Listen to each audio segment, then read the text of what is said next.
Hi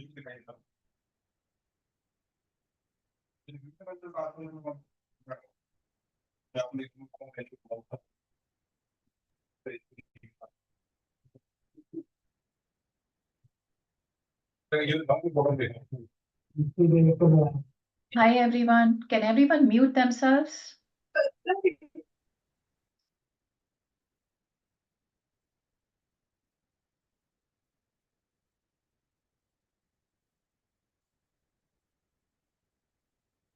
Hi everyone. We are still waiting for some people to join. This program is being streamed directly on YouTube. So I'm hoping that most of you are joining from YouTube. We are going to give it a few more minutes before we get started on the programming for this event.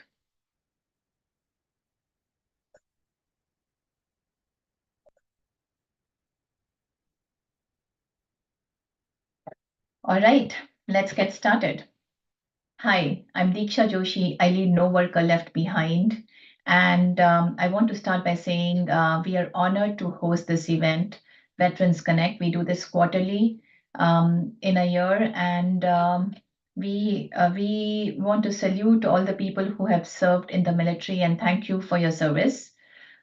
During this session, we are going to talk a little bit about what to expect during the event. We are going to talk about the platform that this event is posted on and what services No Worker Left Behind offers, and hopefully set you up successfully so that you can get the maximum value from this event.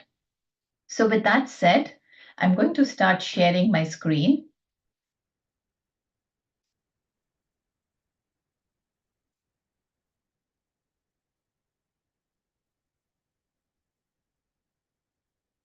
Faiza, can you please make sure that the screen sharing is working?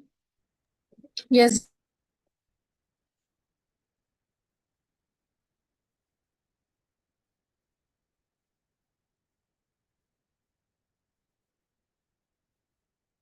Yes, it's for all participants. All right.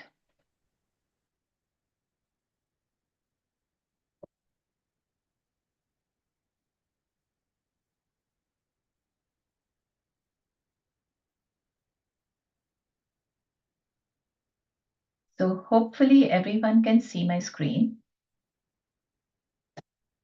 So let me take a few minutes on No Worker Left Behind and what it does.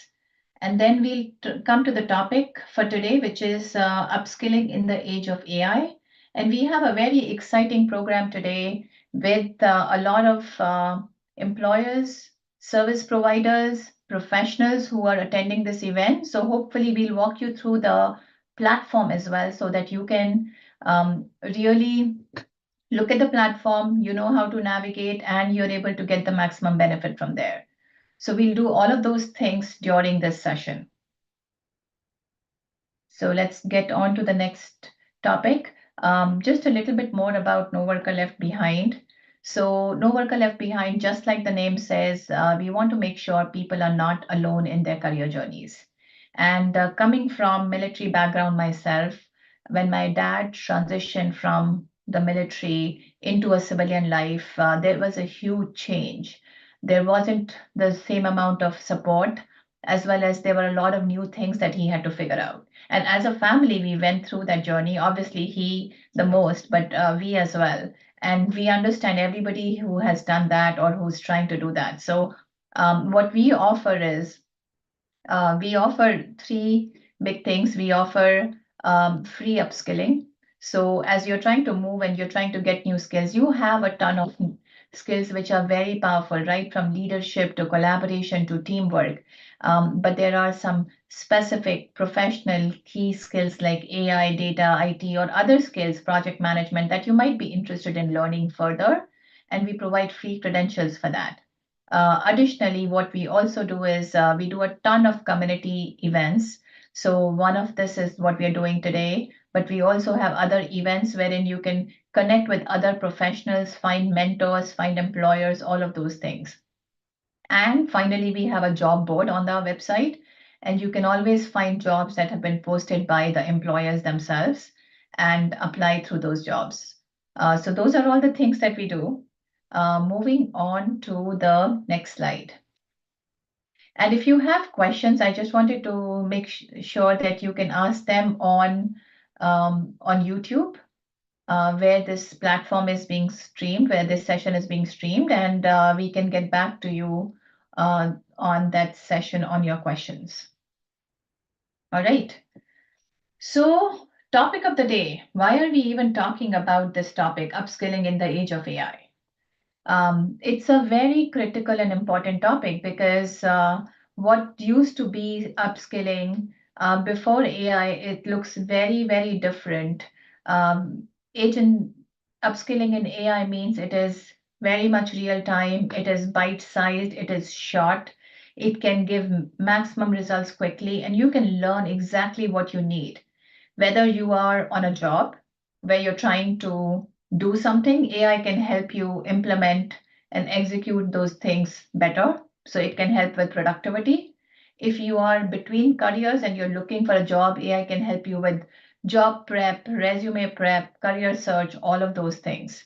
And if you are trying to move from one job to another and you're trying to upskill in a specific topic instead of going back to a 2 year school, which is very hard for people who are already working full time, have family obligations, to do smaller chunks of certificates and make sure that whatever value they're getting, they can apply and they can get those certificates, which they can share on LinkedIn or other places and really get the value. So that's exactly what we do with the upskilling, with the new changes that are coming.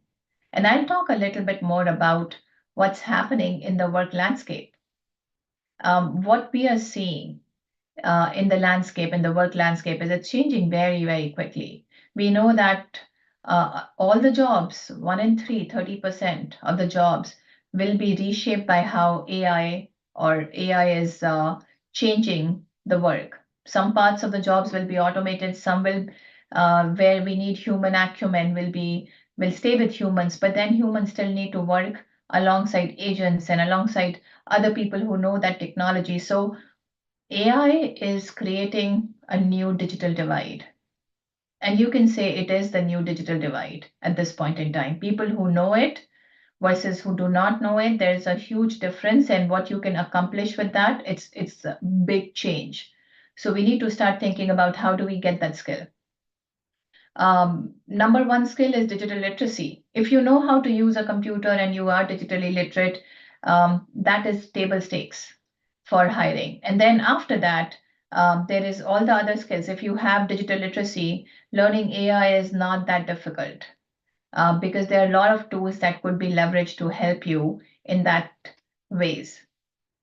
And you bring the discipline and the leadership, and AI can help bring some of those core technical skills, and together that makes a really good combination for you to succeed in your job. And a lot of employers currently are looking for people like you with the experience that you have on the with the leadership and the discipline, but also who can learn new skills. And AI is one of the big, I would say, tutor, but it's also a big supporter as you're actually executing on your job. So the next slide. What does upskilling look like today? And I have a few courses listed here: AI literacy, data analytics, cybersecurity. These are just a few of the courses that we have on our site today. We've partnered with learning providers, IBM Skills Build, Google, Cisco, Accenture, and we have a ton of free resources on our website all at one place. You just have to create an account and you will be able to really get the kind of course you want. And this is a lifelong learning. I think learning never stops. There is growth that you're going to see throughout your life. And this access that you get is completely free. So you can learn however many courses you want. And the only reason we exist is to make sure people are able to develop economically and are able to leverage their maximum potential. So this is just a snapshot of the few courses we have here. I see a question on chat. It says, "Hi Diksha, what would you recommend for someone who intends to pivot into HR leadership with regards to AI?" Super question. Thank you so much for asking that question. I would say that that's one of the biggest things I want to touch on today. So there is this baseline AI training that everyone can do, and it can tell you prompting, it can tell you some basics, but the actual value of AI is with leveraging AI at the intersection of work that you're doing, whether it's AI with HR, whether it's AI with finance, whether it's AI with manufacturing, whatever industry, whatever function you are in, that's where you need to learn and hone your skills. You can learn some basic AI, but at some point in time, you need to get more into practical AI. So we do have courses, and I'm going to just drop the link in the chat.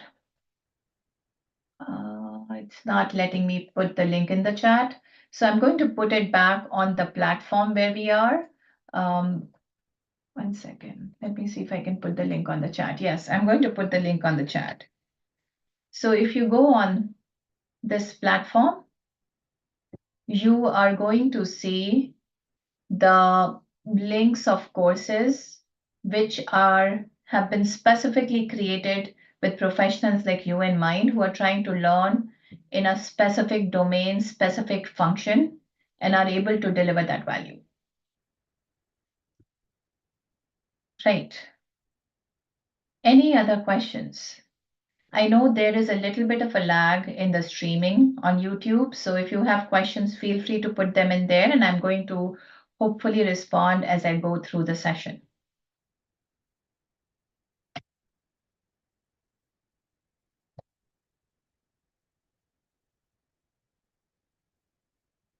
So it's talking about some of the things I spoke about to say AI will not just help you with learning about a new topic, it can be a big help for finding a job, writing outreach, practice interviews, resume writing. And I'm sure a lot of you are already doing it. It's almost like a war, or not a war, but it's like a it's like a it's kind of a place where you have to have that AI skill if you have to beat the ATS system that are put in place, wherein just simple customization of your resume for each job is not enough. You have to make sure you can highlight some of the right skills, you can highlight some of the same keywords so that you can get past that ATS system that is screening the candidates in the first time when they apply.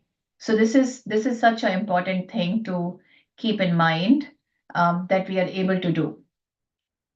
And we have some trainings and courses specifically around this, around job search.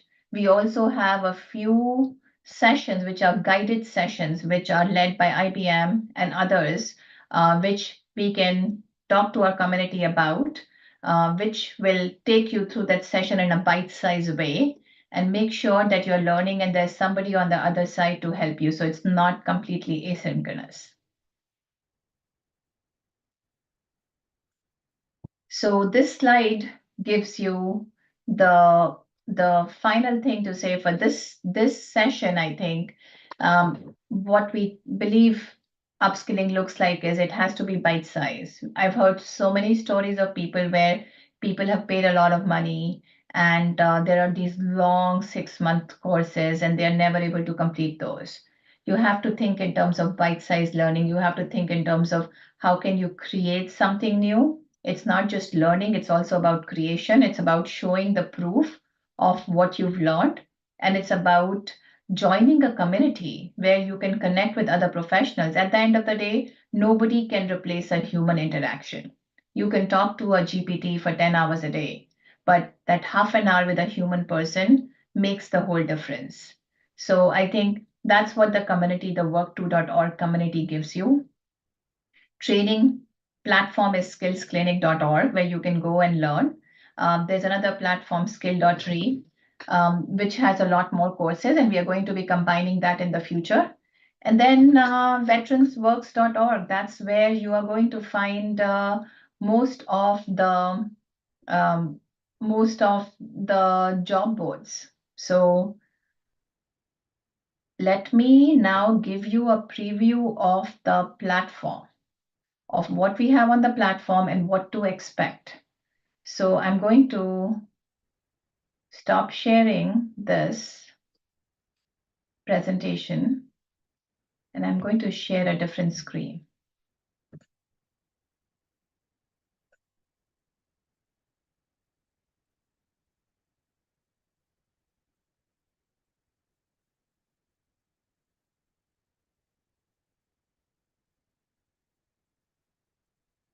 So I'm going to quickly share a different screen.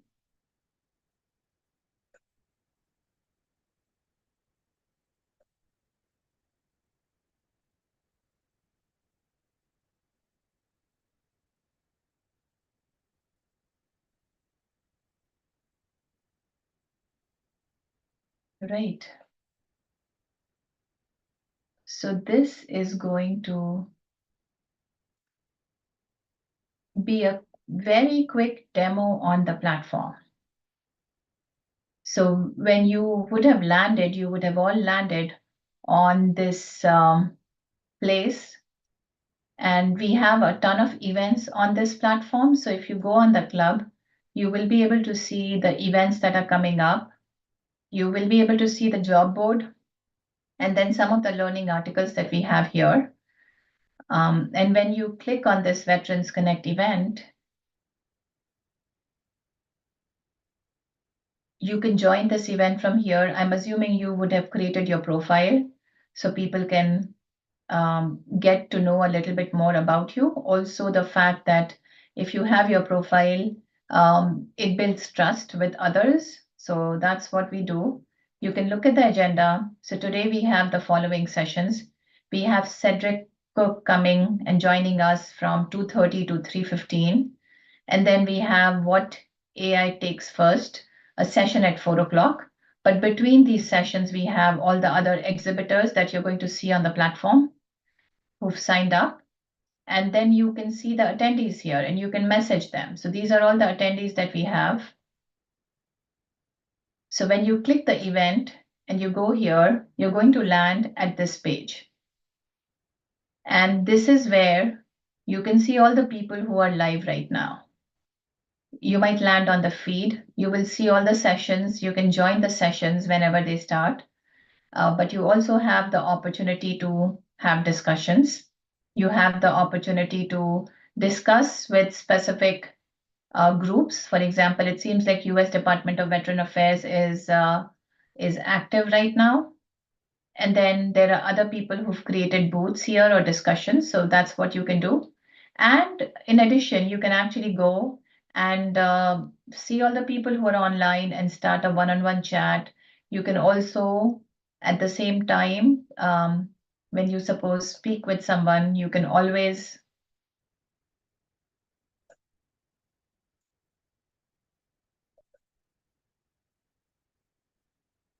message them and you can start not just a hello, you can also start a video call with them. So all of these functionalities are on the platform. So I would highly encourage you to, between the sessions, go to the platform and connect and see other people. So that's all we had for this session. I wanted to give 10 minutes back so that you can get some time.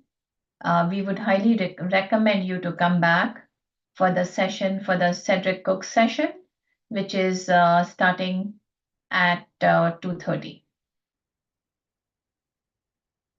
If you have any other questions, feel free to write them on YouTube because that's where we'll be streaming that session as well. So you can keep that window open for the YouTube, and you can then go back and come back at 2:30. Thank you so much. All right.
Hey guys, waiting for Cedric Cook for a wonderful session.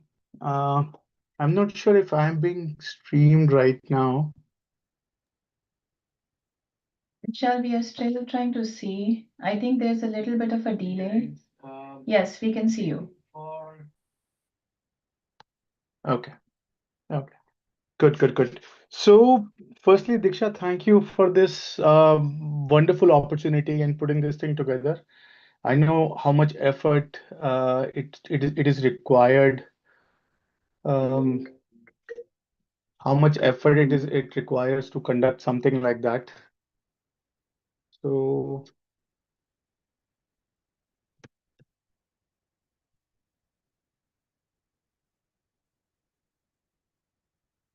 okay. So basically, we are almost there on the time. So what should we talk about? So, I think, uh, Diksha, can I ask you a question?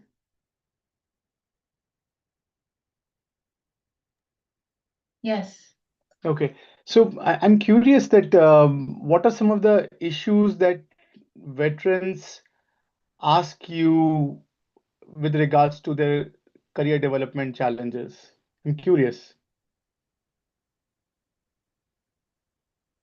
So it's a good question. A lot of the issues that when I speak with veterans around career development challenges is because they are so busy with their current job or wherever they're employed, they have very little time for upskilling or even finding the next role.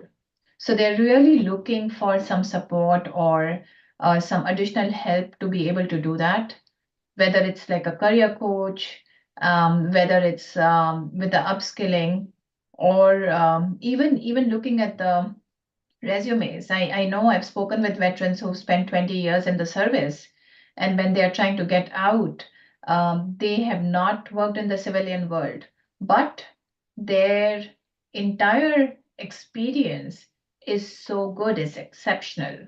I think they have to just narrate their story in a way that it can translate for an employer who's looking for a candidate for specific skills. So I all think all the so. transferable skills like leadership, like the teamwork that they've demonstrated, the collaboration, all of those things, not giving up, all of those things translate so well to the corporate world as well, and they're highly valued. You just have to tell the story. I think Diksha, from what no worker sees from the vantage point of these people, I think I would definitely maybe in the next uh, event we should have basically a debrief of what no workers, because I think it's extremely critical to see what you are seeing as a platform, and basically how, because I think you have the vantage point that you have is extremely critical for all the attendees, and for because you are the boots on the ground listening in to all the struggles and challenges. So definitely would appreciate that.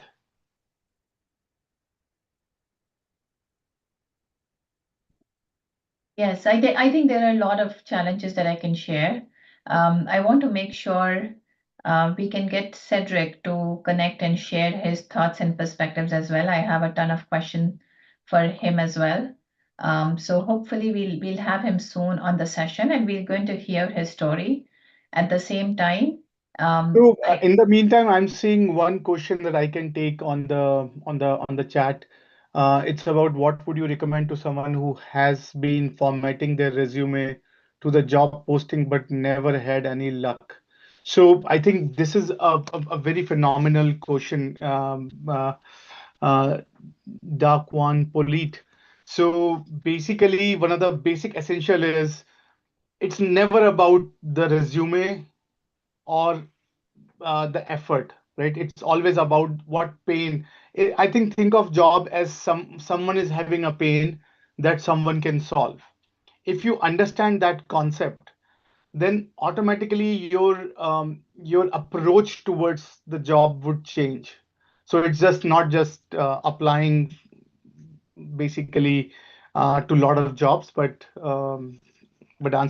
basically addressing that specific for the job research around what the companies are doing and then solve that.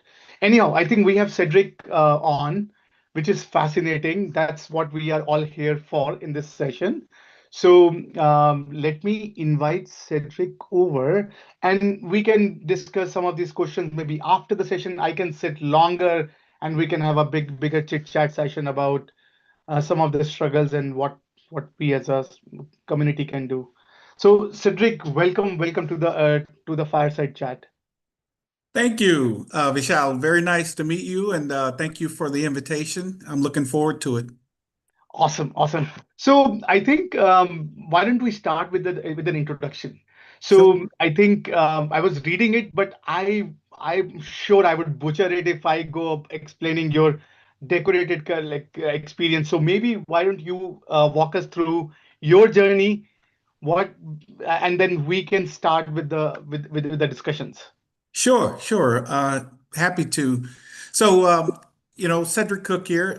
Pleased to meet you all. I am a Marine Corps, active duty Marine Corps veteran of 6.5 years. I had approximately three military occupations, administration, marksmanship instruction, and then I acquired the skill of a information systems analyst working in the units in my last duty station. I'm currently an IBM executive. I've been with IBM for the last 23 years. I spent a couple of years in there with Dell. I noticed also, Vishal, that you and I have some commonality in that. But at the core of who I am, not only am I an executive, but I'm also an entrepreneur, and I'm looking forward to sharing my experiences with you all, premised on transitioning from the military and the skills that I've acquired there into now the civilian world. That's beautifully put. So I think what I'm planning, Cedric, so we'll do this conversation maybe three chunks. So one is your before uh, your veteran time, during the veterans era, and then after maybe the transition. We'll talk about transition and then IBM, and then trying to create connect these kind of issues with real like anyone who's listening and maybe viewing it now or later, they can connect with um, their experience and expertise and journey with yours and see whatever tidbits they can extract from it and hopefully make their life a little bit better from your journey. So does it sound okay? Yeah, that's perfect. I'm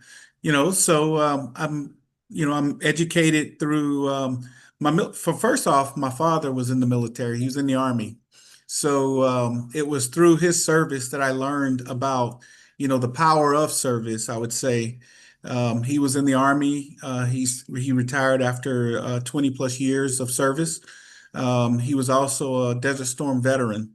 It was during that time when I was in high school and I served in the ROTC program and I also joined the Army Reserve. And that was premised off of my curiosity, and learning what service really meant. In the military, starting there in the Army Reserve, I learned that it was about developing leadership skills, helping others, serving in the community, which is also a foundation of what ROTC, Reserve Officer Training, taught me there. And then just developing skills. My first job prior to active duty was really construction equipment repair person. It was just fascinating for me, the heavy equipment that they had in the military and the Army Reserve and how they were able to deploy those assets, to support operations like in, other countries in South America. And, although I didn't actively deploy at that time, I was a part of the unit and we were preparing the equipment on the weekends as I drilled to be able to go and be ready for deployment. So I learned quite a bit there, doing maintenance and things like that within the unit. And then, like I said, prior to going into the active military, I went to university. I started out at Jackson State University in Mississippi. There I was able to receive an ROTC scholarship. And that's where I started to also, continue on with some of the service there and learning about what service really meant, maintaining the physical, conditioning there on the university campus. But I realized something during that time that I hope that, most of our children and people that are learning would also take to heart is that without having a good regimen of discipline, and being able to focus, it's kind of difficult to really hone in and get the maximum of what your potential was. So I left university prior to completing my undergraduate degree. And I had a decision fork there in the road to make. Again, my father coming from Desert Storm and, learning about his experiences there, he was very bullish that I should continue with university, but I was very bullish in that my discipline wasn't up to a certain standard in order to stay focused on getting education that I had signed up for.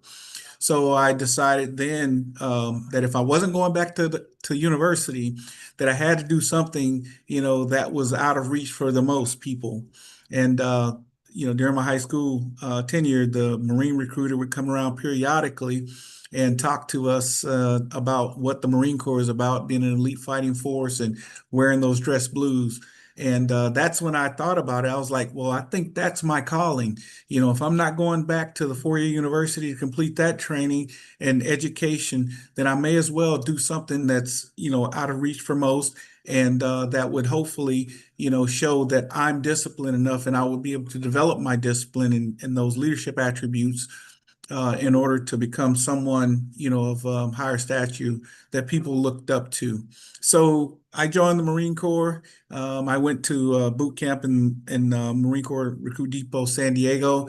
For those of you that are familiar with that environment, if you're not yelling louder than the planes that are going over you during your training, you're not doing something right. So you might want to hit the dirt.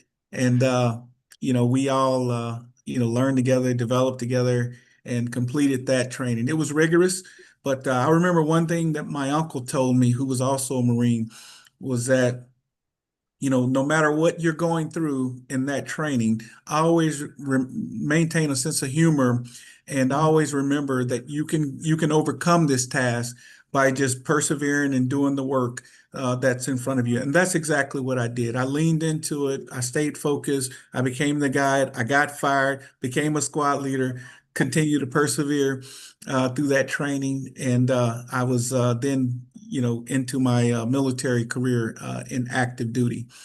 From that point, I think the second evolution was about, what did I learn while I was in the Marine Corps? Going on deployments like to Okinawa and Korea, I learned that, it's about engaging others when you don't understand something, learning the culture, being able to learn the job. I was in Third Marine Corps, Third Marine Division, and that's where the ground pounders are. For those Marines on the call, every Marine is a marksman, but not every Marine is a grunt. Even though I was an administrator, I was out there in the field with the infantry folks, doing the grind and setting up and patrolling and, making sure that, we were able to, put ourselves in a proper fighting posture.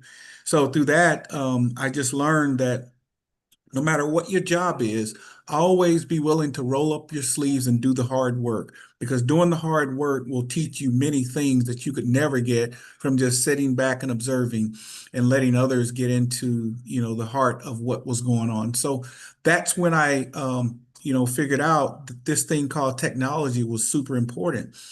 Because I was in the G3 shop, which is on the general staff. We were responsible for setting up and operating the battle environment for those people that were, forward deployed and going out in the field. We set the operations center up, and I learned how to run cables and connect laptops and connect other, instruments for technology's sake to be able to track and understand what was going on in that environment. And I was so fascinated by this particular device that was sitting in our G6 operation, which is more of the technology shop. And I was fascinated because I was looking at this phone and talking back to the people in Okinawa. And I was able to actually see them visually on the other end of the phone. So I was like, man, this is some real stuff. Like this is next level. How can I be on a phone and talk to somebody and see them in another part of the world or country? So it was that point where I was just fascinated with technology and I wanted to learn more. The curiosity is something that I believe that everyone should maintain if you want to learn and understand new things and different things. So from there, I redeployed back to Okinawa and then essentially redeployed back to the States after that. And I was stationed in a unit that was supporting reservists throughout the world and throughout, the U.S. And we needed someone on site that understood how to connect devices technology-wise, computers, phones, laptops, other types of devices. And I raised my hand. I volunteered because I saw it as an opportunity to learn and explore more into the depths of what technology meant. I started learning the terminology. I started understanding what programming was about, even though as a kid I had, a nice computer that my stepfather bought for us. And, I started to learn how to program there. So it just continued to feed on that curiosity about technology and how to use it and what it meant, in terms of the programs that we were developing at that time. So back to the story is, I completed my time in the Marine Corps. I decided that I needed to go back to college to get my degree. I went to the University of Phoenix and continued and pursued my undergraduate. And then from there, I was still curious and lo and behold, I got jobs. I worked at Shell. I worked at the Marine Corps Reserve Network Operations Center there, and just in the field, learning more, being able to put my hands on the technology, and then being able to show others and mentor others in how the technology worked. So from there, I got the call for IBM. They were asking me about a role in testing, and I was like very curious about it. So I grabbed a book to get my understanding in place. Because the certifications, no matter how hard you study, there's only so much you can learn from the education and the books. But when you put your hands on the technology, then you start to, gain more insight about the possibility, the art of the possible. And that's where I was like, if I'm going to, take this role at IBM in Raleigh, then I would definitely get something out of it other than being able to transition, my family to another location and experience new things. So I took the opportunity and I hired into IBM as a test engineer. And my IBM career just continued to grow through that curiosity, through putting my hands on the technology, being known for something. That's one of the things that I also think is super important because, we as military people, we're multifaceted, individuals. We are jack of all trade, but a master of none in many cases. But, I urge anybody that I talk to and mentor to always figure out what is it that you want to be known for and ensure that people recognize you for that skill or that trait and that contribution. So through that experience, I was testing in the lab, became known with the marketing and the engineering folks who were designing the products, for building and making new creative things. And that's where my innovation gene started to kick in. And I moved over to development role, developing products, IO interface cards, working with partners in different parts of the business. And that's where I continued to grow and develop there. So I think I bored you enough with my story. Um, I think if you have any questions, I'm happy to So answer no, them. I think firstly, thank you so much, and thank you for your family. I think I'm so blessed to have you on the call, and it's always fascinating to see that how a family is empowering the next generation to take on the same challenges as they did. So I think I'm curious to learn what are some of the qualities and traits that your parents and your uncles, like whoever is in serving an active duty, um, uh, provided you that actually helped you be what you are today? For sure, for sure. Growing up as a young kid, not really having a lot of resources, with my mom, she always taught me to be resourceful. And that kind of stimulated the entrepreneurial gene in that I was out selling shoes using this catalog by a company called Stuart McGuire to make money, right? And that money was to be saved and used for things that I needed. Not that I was required to go out and make money to help my mom provide for us, but it just added an extra layer of support. And I was also very grateful in being able to see the benefits and the fruit of my labor. So that stimulated the entrepreneurial gene.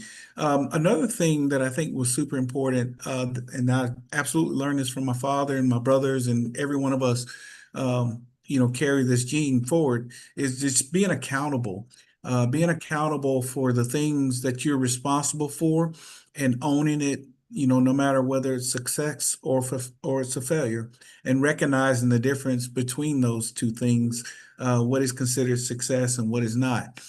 So that was one of those other, things that I learned from my father, is just being accountable and responsible. And then, just being able to help others, being empathetic to others' needs and being able to help others when you can. So. Interesting. And one question that I hear a lot about military family is this junction of whether to serve or to get educated. So which one to prioritize first and which one to next. And I think almost every parent, they struggle through that decision.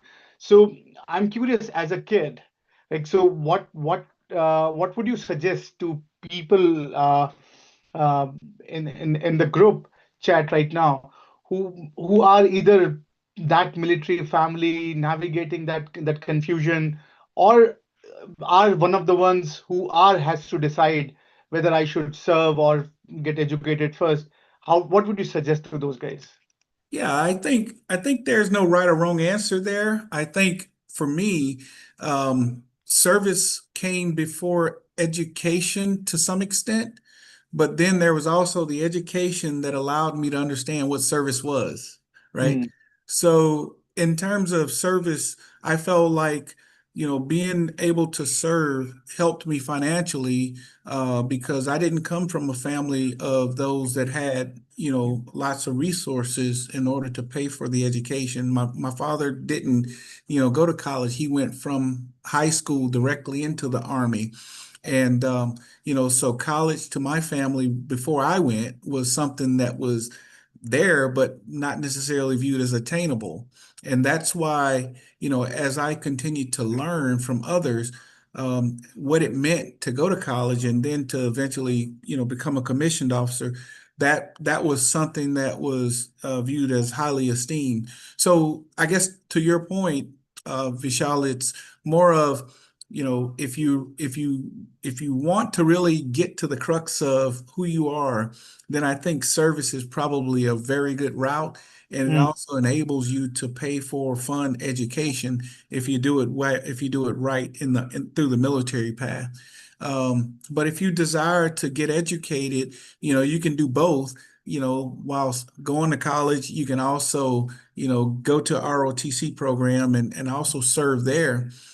Service is not just one thing either. mm, Service could also mean, volunteering in your community. That's just a sign of that unselfish nature of mm. going out helping someone in need. So I could argue both sides of the coin, but for me and how I got there, I think I did education, service, and then service, education again, and then more service while actually being educated. So I would urge anyone to always consider service, but also become educated so that you can help others to grow and develop their path. Interesting, and thank you for putting that. I think one of the very interesting thought that I was talking to one of the military family, and he's a good mentor to us as well. So he talked about how the best day um, to start transitioning into the civilian life is the first day you join army. So it was like a pretty weird. So I had this discussion of that we hear a lot about people struggling to transition over to public life, and basically how, and they said, no, you have to start navigating your military career as transitioning over. So I'm curious, what's your take as you're going through USMC or your personal journey through that? That how, if anyone who's watching this feed, they are currently active duty and working and serving, how can they, what can they do now? So when they transition over, they have a little bit better experience than most of people who had a not so fun time in transitioning over. Yeah, Vishal, I think you're exercising my why. If you ask me why am I here, I'm here because I have a story to tell about, my experience in transitioning, right? I'll be honest, my experience when I transitioned from the active duty Marine Corps into the civilian world wasn't as pleasant as I wanted it to be, as I thought it should be. And it was more so about my feelings about how things should work or could work. In the military, in Marine Corps specifically, there's a thing called esprit de corps, and there's also this thing called trust. So in the civilian world, I felt, and this is only my feeling as I came out of the military, was that it was difficult to know, the one mission that everyone was going after and believe that everyone was truly going after that one mission, one goal, right? Um, because often, I would find colleagues that would kind of go and do their own thing, but it was more self-serving versus serving the good of the team. And that thing that I learned in the Marine Corps was that if the team doesn't win, nobody wins. Everybody must hit the dirt. And when I say hit the dirt, those that have been in the Marine Corps understand absolutely, what I mean. But it's really just, doing calisthenics in the dirt because someone said, you messed up and you need to get down and give me some push-ups or sit-ups or run, whatever that case is. So um, the point is, I felt like coming out of the military and into the civilian world was a challenge for me because, there was a little bit of, disparity in what the mission was and lack of clarity in a lot of cases.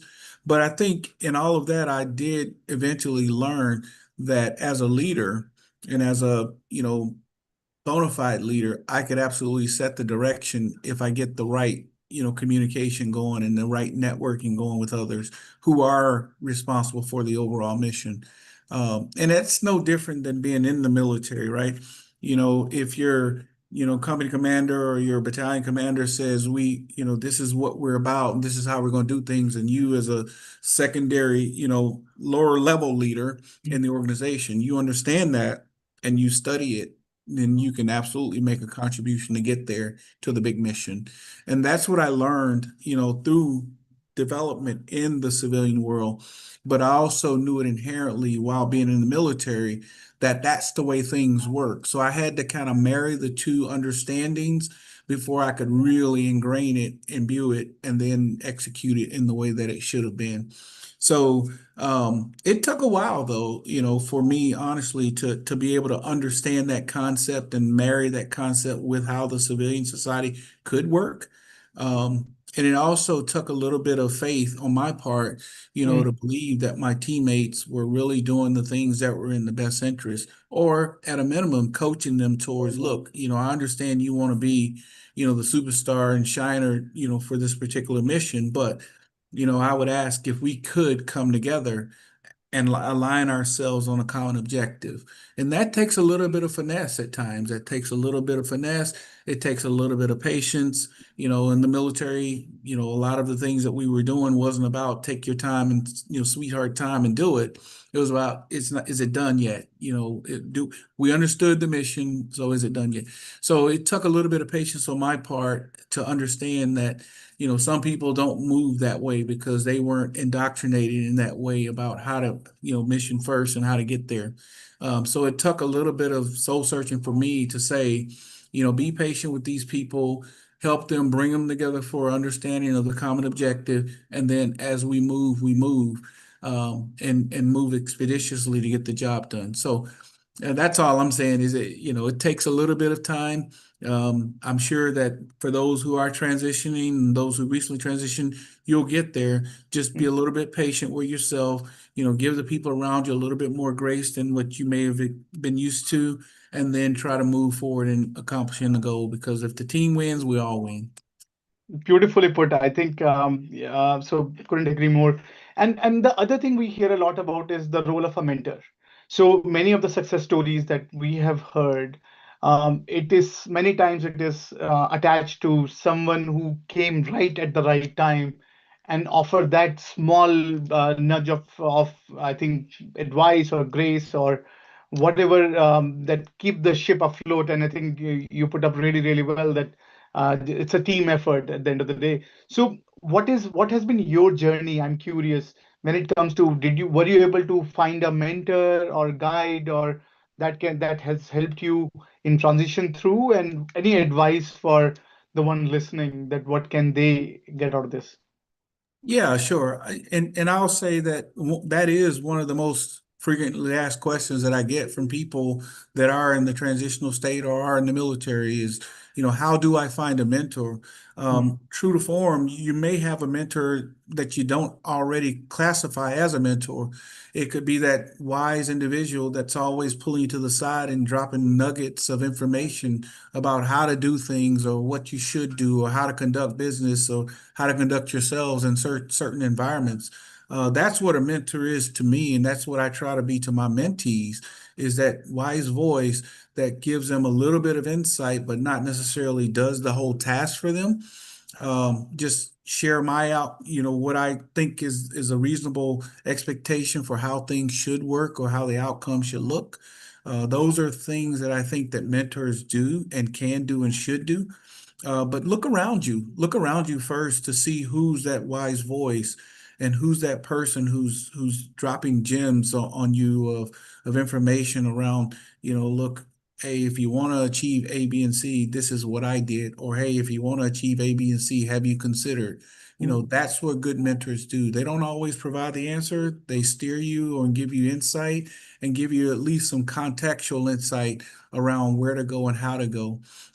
In today's world, the mentors of today are changing just a slight bit, in that using tools like Chat GPT or using Claude, you can get insight from information.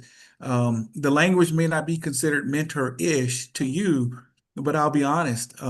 We all could use that extra, pound of insight or thinking to help us to formulate what we would call the reasonable outcome that we want. Try that as a prompt in Claude or Chat GPT and see where that lands you. That's a great piece of advice, I think, and we also talk to a lot of kids who are going through that never underestimate the power of whatever small nudge you can get. And sometimes, so I think emotional aspects I would not, but I think ChatGPT has its own plus and minuses. Everything is a great idea unless you question it. So I think it's just, but I absolutely agree with you. I think that's a wonderful piece of advice. The other thing I'm curious to have your opinion on is, so basically we heard a lot about the importance of education. Okay, so I think this bachelor's or master's, they're super expensive. They're not something I think, and you shed some light on it that joining a service sometimes helps because you can now sponsor these kind of educations. So having that lens today, if you look at the scenario today, where you have ChatGPT, Claude, that pretty much can give you any piece of knowledge that you ever seek about any topic that you ever imagined, almost at a free price. So, what's your take on the importance of getting this bachelor's or getting this education, like detour of 2 years, 4 years, 3 years of rigorous curriculums to get to a? Do you think um, is it a good part of the strategy? I'm curious. Yeah, yeah, Vishal, I mean, you're right. I think there are multiple ways to achieve the outcome that you want, for your life and for your career path. Um, some people go and get the 4-year degree, some people get the 2-year degree, some people go to college just for the experience. Some people decide they want to get the PhD, right? There's no right or wrong path for this. I think where technology has landed us today leaves us in a pretty, interesting conundrum in terms of formal education versus hands-on experience, on the job training, that is. I firmly believe that on the job training is absolutely necessary and important, no matter if you have the degree paper or not. For me, my first order was to, out of high school was to go to college, but I realized very quickly, experience-wise, I was having a great time. But from an educational perspective, I just didn't have the discipline in order to get the material and show that I've proved that I've comprehended it on the test and et cetera. So my path was then to go and get some more hands-on in the Marine Corps around my job skills training. And also, I think, just listening to those mentors is also another point of on the job training. Because, like, when I was thinking that the textbook told me to do things one way, but the mentor said, wait a minute, have you considered? That also changed the dynamic a bit. So, net is there's no right or wrong way to do it today. If you're going to go the non traditional route of going to university, absolutely prove through certifications, which is something that I also did, that you have mastered something. Because having a mastery and proving it is also a super important aspect of how do you get the job, because that's what we all essentially want to do, is get the job and then let the job transition into a career, no matter which path you take. So that's also an important attribute, is those certifications, on the job training, and then if you choose going and getting the formalized education to prove it as well. Interesting. And one more thing, I think you put up really better best is the raise your hand, right? You raise your hands, and I think and people who raise your hand, they pretty much get in this situation a lot about volunteering. So they raise their. So I'm curious, what is your um, point of view on volunteering is, because I think and this is specific to me. I think I tell a lot to the kids that the best way to get somewhere is just volunteer, and then you never know what you will end up in, because people don't know that, and suddenly the emotional connectivity and then trust and everything, and then everything is a cakewalk. So I'm curious, like, what has been your journey? Do you resonate with that idea? And I'm curious, like, what's your take on that? Yeah, I think in the military, a lot of people, a lot of veterans, active duty or otherwise, have said, well, be careful, don't volunteer, or if you are volunteer, be voluntold, which is another, analysis analogy of how do you, get there to get the job done. Well, so in the civilian world, one of the key things to remember is, whilst you are operating as a team, being able to differentiate your skill set is super important. Mm, That could mean the difference between you getting the big job or the job next job, right? Is being differentiated in your capabilities or in your skills. Now I mean, as an individual, that may be a little difficult to understand, but think about it. mm, Within the branches of service, you have the Army, you have the Air Force, you have the Marine Corps. We're not going to start a fight here, but mm, I'll say this, that each one of those fighting forces are known and have a specialty area that mm, they can absolutely demonstrate without question, and in war or peace times. So if you think about it in that context, the Marines are good for ground force as well as air, land, and sea, right? Some would say that they're not as good in the sea because the Navy are the carriers for that. But being differentiated in what you know and what you can do is an important aspect of development for you, for your career. So if it's public speaking, then great. That's a differentiated skill for you. Be the best at it. If it's being able to, develop a program using software, C sharp or C plus rather, or C plus plus rather, then do that and try to be really good at that. I think that's also an important attribute. So back to the volunteerism, sometimes in order to get those skills, it requires you to step forward and do the hard work. Never shy away from a good fight, as one of my mentors used to tell me. You know, it may be difficult at first, but as you get into it and you understand it and you study it and you work hard to be successful, that's exactly what you're going to get out of it, is a success factor. So Interesting. think about it in that context. Awesome. And I think you shared a lot about, so you shared a point of view about coding, that you pick up a book and learn to code. So I think the next session is about veterans who code. So I'm curious how in today's time, how important it is to code or a veterans to learn to code. I'm curious. Yeah. So I think the concept of software programming or development or coding, as you once you understand the concept, then you can train on any area of it. I think that software development has taken a turn as pertains to technology, where you actually have software that does software development. IBM has a tool referred to as Bob. If you want to go to the IBM.com site, and it's intended to use software as a method for actually doing software development. Now, one might ask, can you really trust it? I think humans are always going to be required in that.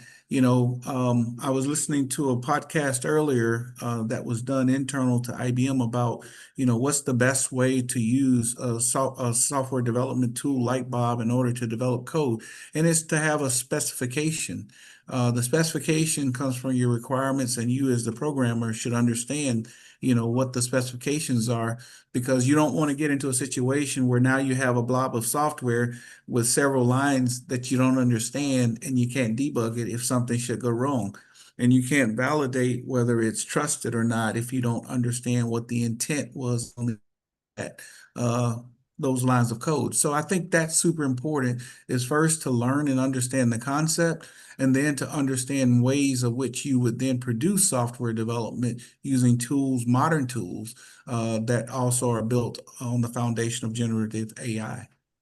Interesting. And now let's pivot to the IBM and your journey in IBM. So Mhm. IBM is one of the leading companies when it comes to on the technology side, whether it's come to IBM side, AI side, quantum computing side. How like what was your secret of success to finding your way to IBM? Like, what is something that you could sort of translate to the other listeners and viewers that they can Sure. do to find themselves in this high tech leading technology companies? And I think you learned everything your way. Like you didn't never had a background in coding as such. Like you just volunteered yourself to do it. So I'm curious, like what you could suggest to the listeners and viewers? Yeah, for sure. To work for a company like IBM is absolutely an honor. 15-year-old company that's continued to transform and grow and change, as the market needs are changing. If you take that understanding and you think about who you are as a person, you know, that's willing to adapt to new situations and adjust and change and learn, all of those things make it possible for me to remain as I am at IBM. Through my IBM career, I've had several jobs, whether it's project management, program management, working in the labs, doing software development, working in the labs, debugging hardware issues, or whatever the case has been. That's been some of those journeys that I've gone through in order to become the executive that I am now. I'm very grateful for that, and grateful for the people that took the time to work elbow to elbow with me and teaching me things that I didn't understand. And I'm just excited for the future, because yes, IBM, being a 115-year-old company, is on the edge of what's next, right? And that's the thing that I appreciate most, is about how we're going and taking on the challenge of quantum. We're not doing it in a vacuum. Trust me on that. We are working with the scientific community, because that's the natural landing zone for how people will use this type of computing in order to get response and answers to to the next modern day questions, right? So I believe, personally, that it's understanding those concepts and then being able to find the people that's delivering technology based on those concepts is an absolute great way to discover and then figure out where you want to go as an entry point and to get into this field and then to grow your career is all about being curious, trying new things, taking on the hard task, and then developing yourself accordingly. Okay, so now let me push you a little. Okay, Sure. so basically, if you were to give your younger self an advice today of how to hack into IBM from the back door, what would you whisper yourself? Okay, I'm trying to take myself off mute here. I would say learn how to take yourself off mute. And I say that in the literal sense, in that, being able to, speak up and advocate for yourself is so important in today's world. Not to just be overbearing, but it's also to say that, hey, how do you do things? What can I do to help? What areas of opportunity are existing out there that I can just lean into and thoroughly immerse myself in through education and books. And I love the fact that you have all these books behind you, Vishal. But that's where it starts, right? It's learning and experimenting and being willing to get your hands in the mix of the what's happening right now. And that's the thing I would say that kind of inhibited me at the onset was not really being willing to go out and explore things around me in order to figure out what the most challenging problems are, and then being able to learn about how to solve those challenges in a way and experimenting with those things because you have to put the time in. You got to put the work in. Nothing happens until you put the work in. So that's what I would tell my younger self is you got to put the work in. You got to be aware of what's going on around you. You got to lean into the challenging problems and you got to go out and figure out how to solve them in your way, and then let that land and see how you develop from there. But that's not a hack. It's so you're saying just pay your dues and come. It's the grit, right? It's the grit, it's the grind, it's the ability to see things that others don't see, you know. Is that a hack? Sort of, yeah. So, so we are the last question. So last but not the least. So if you want something that our friends on this session take away from this conversation, what would that be? What would be your parting thought to our listeners and viewers? Yeah, look, service is not just in uniform. Service is, can be done in a myriad of ways. And I'm sure, Vishal can attest to this is, find an opportunity within your local community to contribute and learn. Because when you're giving, you're also receiving on the other side of things in most cases. Give time to, teaching kids about, quantum computing. If you don't know yourself, get a book, learn about the concept and then figure out the next order thing about how to apply those concepts. That's what I would say to you all, my military colleagues is, and don't be afraid. I know that, there's probably some things in front of you that could be challenging, but don't be afraid to learn and explore new things.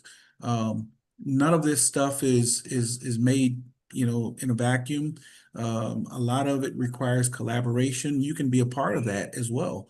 But you have to lean in, you have to roll up your sleeves, you have to do the hard jobs and work. You may have to spend a few extra hours at night on the weekends to do it. But that's not a foreign concept to those people that come from the military, you all. So just don't forget who you are and just go out, lean in and do something special.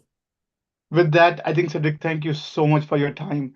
I couldn't believe how lucky IBM is to have you. So it's I think no wonder they're on to the right track. So thank you for your service. Thank you for your service now in helping other colleagues understand and learn. So thank you and wish you nothing but luck in your success and your journey. And Absolutely. thank you for your time. Thank you. Thank you for all that you're doing, and I appreciate you. Thank you. Thank Okay, you. good one. Bye, guys. Awesome. So I think we are done with this session, guys. So the next session is in 45 minutes. And I think go back to your networking session, guys. And then you can network with others, peers, talk it out, chat, make friendships, bonds. There are a lot of service providers and employers. Have a conversation with them. Again, this is all about networking. It's very important element, and you should be doing it. And I'm glad you guys are doing it. I'll be hanging around here for a few more minutes. If you have any questions for me that I can answer, I'll be more than happy to. Else, I think thank you for your time, and I hope you found this conversation to be useful. I know the journey is hard, and you don't have to do everything alone. So it's important for you to have partners, peers, colleagues, mentors. I think just you have been hero all along, and sometime world ask a lot more from you. And I'm sure you never shy away. You had never been, you will never be. So thank you for your time, guys.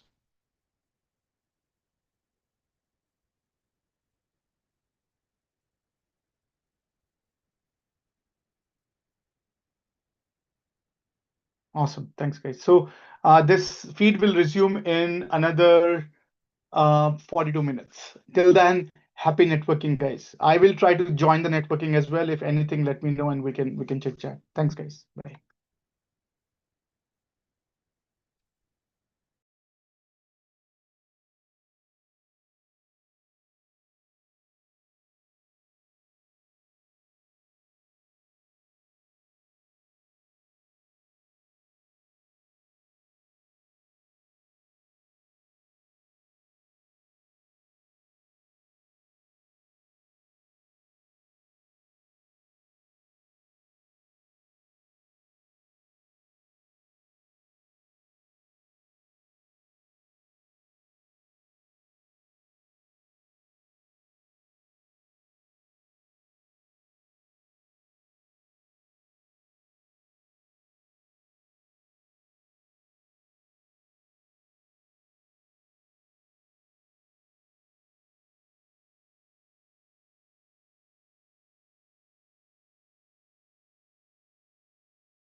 Mic check. If you're here, can you say something um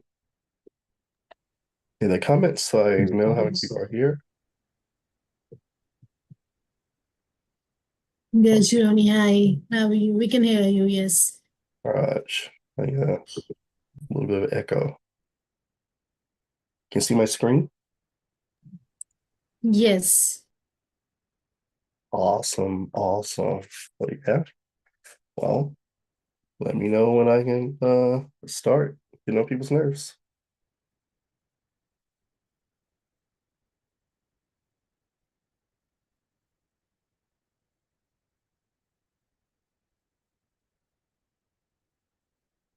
Raj, cool. So, hi everybody, how y'all doing? My name is Jerome Hardaway. I am the executive director of Etsu Code. I am also a senior AI engineer, engineering manager. I have shipped a lot of code and a lot of AI in the past 6 years. So now we get all that out the way. Let's go into talk.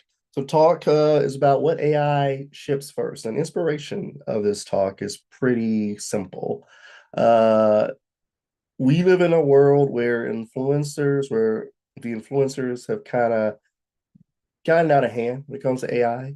And we have on one side of AI, we have the boomers, which are people who usually are either CEOs or they have some type of financial incentive to say we're going to the moon. We have the doomers who have zero financial incentive to just say we're going to move to the moon, and then we have influencers who are giving people bad advice on the internet and they don't know. And then you have people like me who are frankly, for the most part, too busy to tell you what's really going on in artificial intelligence and how it's going to impact your work, particularly if you're a transitioning veteran into the civilian workforce. So I made this nifty little website. Let me go ahead and start my timer. All right. So who's telling you about AI? Someone with money in the game, like I said, someone scared of it, someone selling a course about it, or someone who builds them. I am number four. It's very rare for someone like me to be able to talk about this because we are literally drowning in work right now. It's very, it's wild west out there. I sound like this because I haven't been able to get good sleep in like 2 months. So I'm very busy. But we will use one thing I will have you use something that we teach every day, and I teach to my troops is whenever you hear someone talking about artificial intelligence and giving their opinion, ask them what have they built. Uh, and that is something that I really want you to push, that I really want you to get into it. Like, listen to when you're hearing people give you bad advice or advice in general, ask them what they've built. What I have built is I built the podcast feature for McGraw Hill Connect. I was a part of that process. I helped get that pushed into 92% of United States schools and 70 countries in the world. I've also done AI for Starbucks.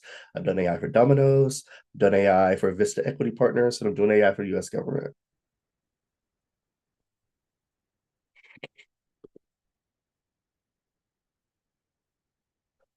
So what you usually see, and I kind of use myself as this because I was prior, when I was Air Force, I was prior security forces. What see is what a prompt produces, right? And that's what, so when a resume says security forces, someone looks at that model and they think his answer. What they don't think about is like, what does that mean, right? So before we know what it's going to take, we have to know what is it working on right now, right? So this is what one prompt resume says: security forces. Person has no idea what security forces mean. You're asking the model. That's now what we do here is called temperature. We can change the temperature to be exactly what we want it to be. This is also an interactive site. You all can play with this. A matter of fact, let's make sure I share this in chat so you all can see this. It is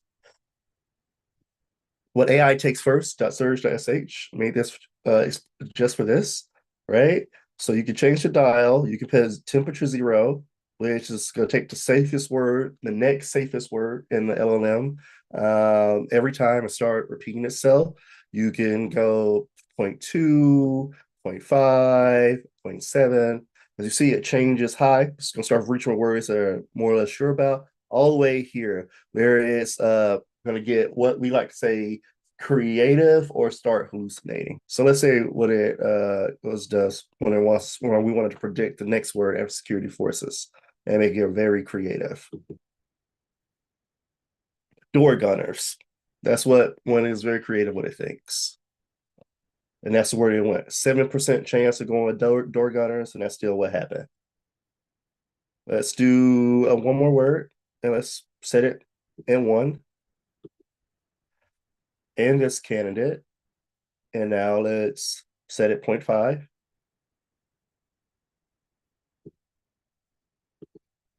Supervised. And let's set it at 1 or at 0. A team of 12 airmen, right? So as you saw, when we set the temperature of an LLM, it didn't come intelligent. It guessed what was the next thing coming afterwards, and only chose what it could think of based upon the temperature that we had set it, right? And that's what you're interacting with on the internet, and when you're doing ChatGPT, Anthropic, Claude Code, or Claude, or Gemini. It's based upon the temperature that it's set. It goes to whatever's the safest thing, right? So as you see, when I went from super creative to super strict, it went from door gunners and this candidate supervised a team of 12 men. That sentence doesn't make sense, but it had 4 different formats or 4 different temperatures on the same LLM, this one using Gemini to do that work. So that's how this stuff works. Now, if you have this, you can actually vote on this right now, and you can say which one of these can a prompt finish in 5 minutes.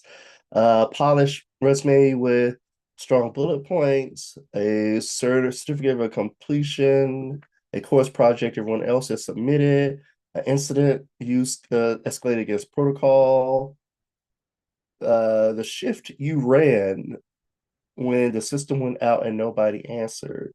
Definitely somebody person. A cover letter tailored to a job posting. You do that with a prompt, portfolio with 3 finished projects. From what my experience is, you're gonna need a person. A pull request where you argued for a different approach needs a person. A decision you wrote down, the reverse 6 weeks later, you need a person. A job you kept doing well long after it started being fun, a prompt. And so 5 of these 10 is what a human can do. Every one of these used to be proof that you could do the work. Now a prompt can do some or most of it. So they prove nothing. What's left is the only that counts as evidence. And almost nobody's really building that today. Something that I try to push on my troops, my veterans that I help mentor, is that you have to start building evidence of the things that humans can do. So then we start with what humans can't do, and we now have humans can do. Let's jump into that. The average person is still moving. I guess 2021 when jobs were flush and it was we were still in COVID, everybody worked from home. The companies were kumbaya, saying we're all in this together and how to keep your loved ones safe, et cetera, et cetera. And now it's 2026. The companies are like RTO or else, and we really don't care about data as much as control.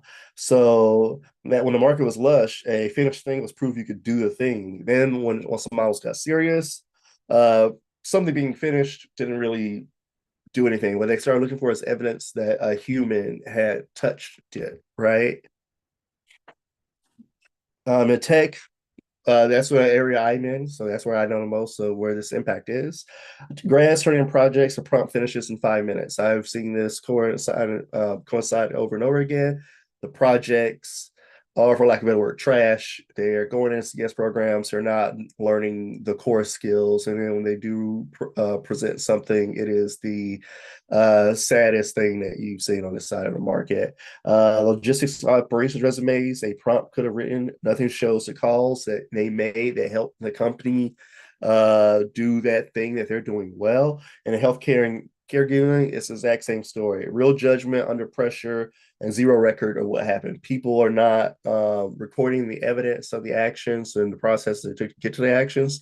They're just, just out here saying, "Oh, I did this thing," and expecting something good to happen. And that's not the reality we live in anymore. Every field I place veterans into, it's been the exact same gap. You are now judged by evidence. It is a evidence-based market. Saying that you have done this is not enough. Talking about the process of how you did this is the most important thing that you can be doing right now in this time in your career. What I mean by that is don't just put on your resume what you did. Put on your resume how did you do it? What was the impact of it?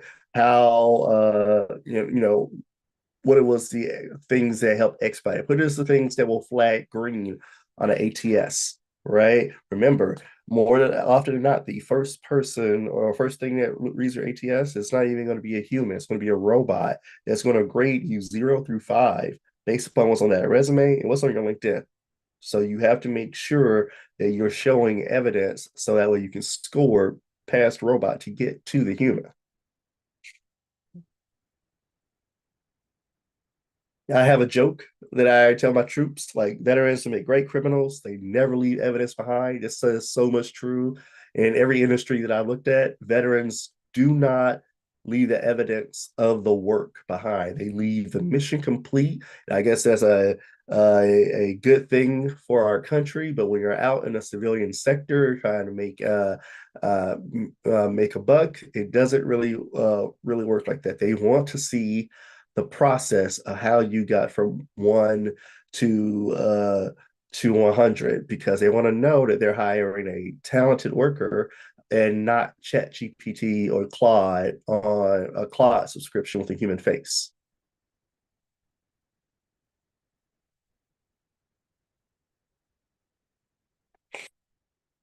So here you see things that counts as evidence, and I apologize if I sound stuffy. I have a toddler, and if you have small children, you know that they are walking biological warfare incubators. So this is me sick in the middle of July. What counts as evidence? Steps you took, not just the finished thing.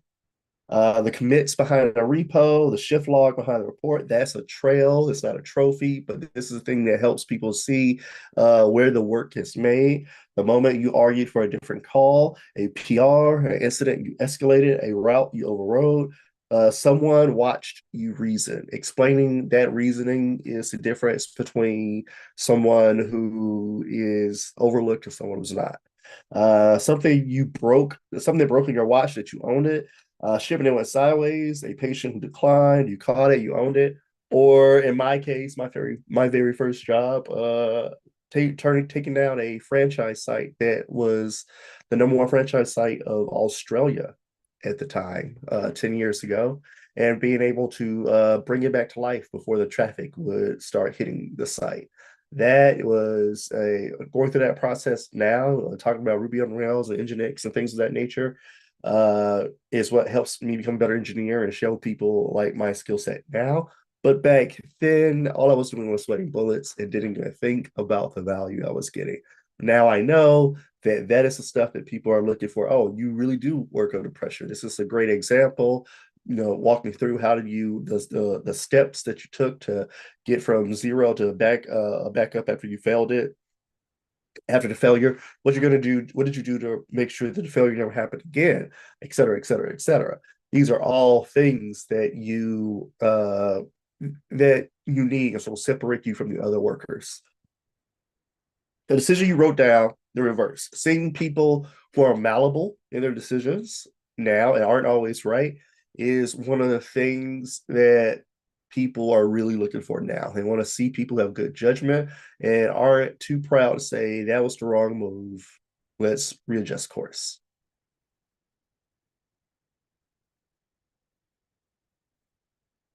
These are some asks that I have you for the next 2 hours, 48 hours. I'm sorry, next 2 days. Take one thing you already did, a project, shift, a fix of anything you did professionally, and reconstruct the trail. Start from 0 to 100 and go from where the beginning you've done to where it was completed, successfully completed. Retrace that step and write what you tried, what you failed, what you decided, and the why, and work that into a tight user story that you can use when you go to resumes or when you could post on LinkedIn. Stop handing over only the result. Show the reasoning next to it. There's a great thing on Instagram where someone says, "Stop showing the work, show you working. Stop showing the work, show you working."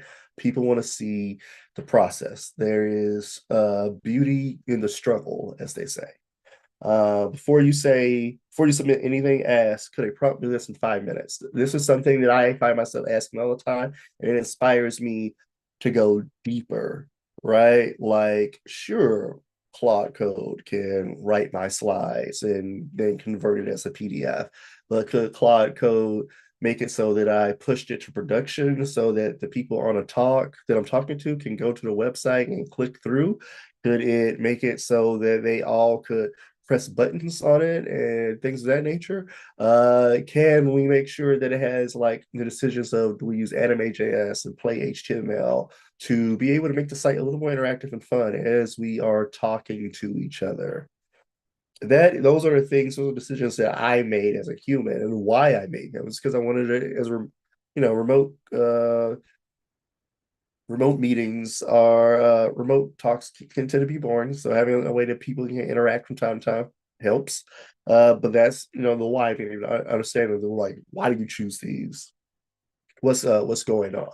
And that is where taste and judgment start comes into play, right? And that is the end that I have. That's all of my talks. I want you now to open up the window or open up the floor. I want to know, or I want you to ask me, what does evidence look like in your field? And for those of you who have the link, if you are bored, you can drag and drop these cool toys around. And while I'm waiting for questions and feedback, I can say what evidence looks like in my field. Evidence looks like in my field, in my industry, it looks like a manicured repo. And then from manicured repo, I go to the person's repository or their project, and I look at branches that are closed and open. And then from those branches, I look at commits. Is it one big commit with 3,000 lines of code, or is it little interval commits where they focused on, even they leveraged AI, they focused on making sure they weren't pushing the entire features, but they were making good places where to stop at and be able to check the code and be able to check out and fix things as they needed. Were those the decisions that were made by a robot or a human? Because a robot's just going to push a bunch of code.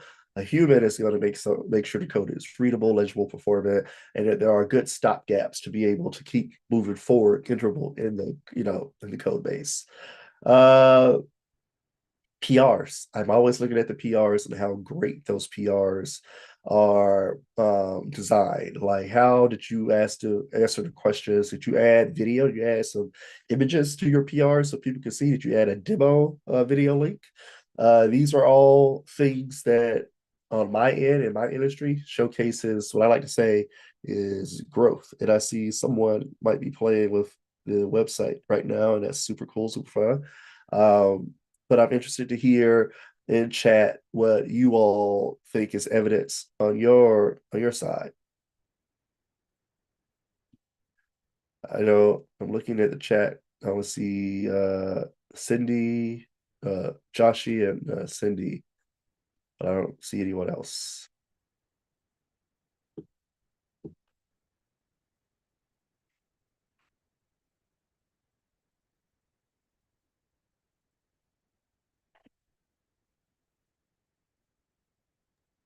Make sure I type into the chat. Oh, I just heard somebody. Who was that?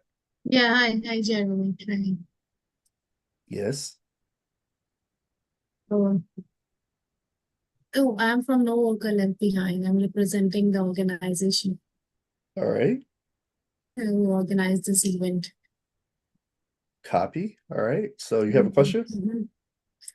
No, I just wanted to, because you were asking if there will be someone at YouTube, if someone will ask, I will let you know.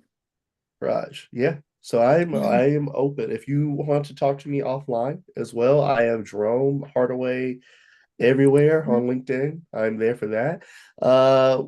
One of the things that I can share with you, I guess I can show you guys some examples. So what I say is evidence. Your screen is not very properly visible. Font is very small. That You're having is hard time.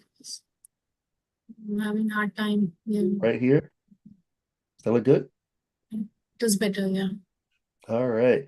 So for instance, here is what I call a repo, a repository, right? So this is Vesuco app, started this 12 years ago with one HTML page, one CSS page, one JavaScript page, and some PHP. As you see, it is no longer that. There are 56 contributors to it alone. It has what 54 stars, 81 forks, 95 branches. People have been working on this for 12 years. It's a big labor of love. It has a README that everybody can review and look and see how to set up this project on their own. Setting this up for the so that the troops can understand this and be able to, my veterans can have something to build on to get real experience. A code of conduct for safety,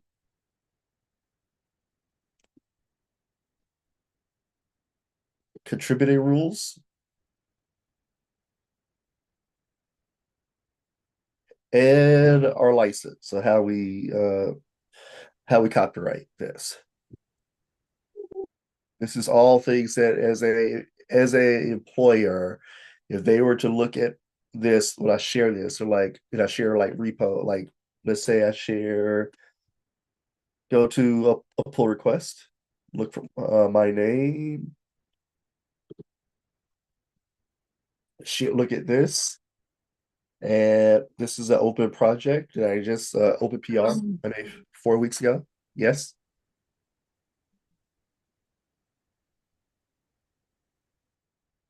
All right. Okay. Yeah.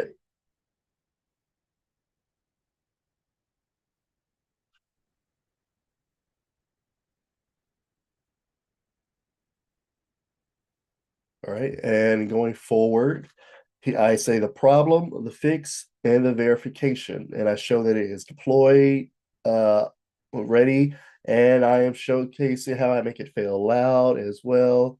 I have all the checks passed, merge and block. This is something that I would actively like share once it got merged in with an employer to showcase. Like, here is some of my work. Here's a piece of code that I have that you could ask questions for to me. And you have that in other industries out beyond tech. You have that in industries such as UX design. You have your portfolios, walkthroughs, run books, workbooks, etc., to where you can showcase the work that you are doing to ensure that you have the skills to prove that you have the skills, to show evidence that you have the skills.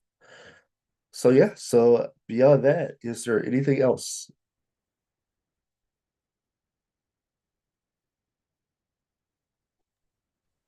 I think we can wait if someone has any question from the audience. Yeah, bless you. Thank you.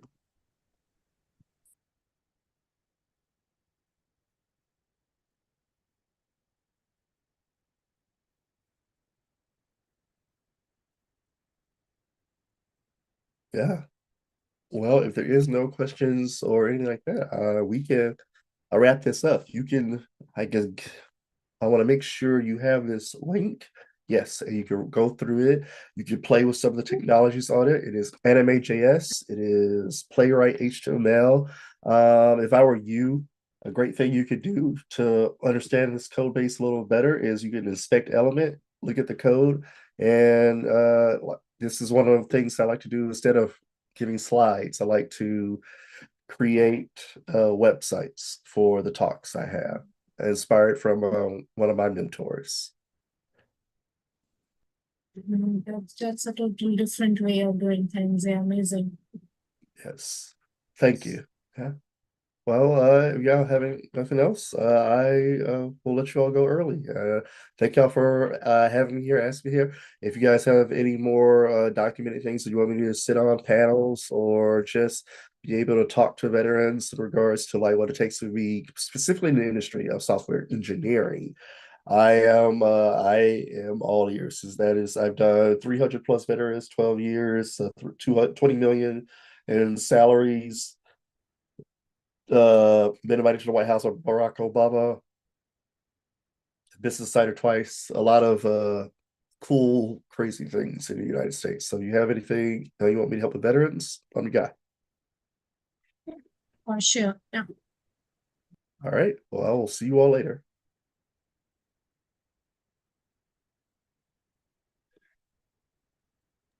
Yeah, and thank you so much for this amazing and intellectual session. Shabnam?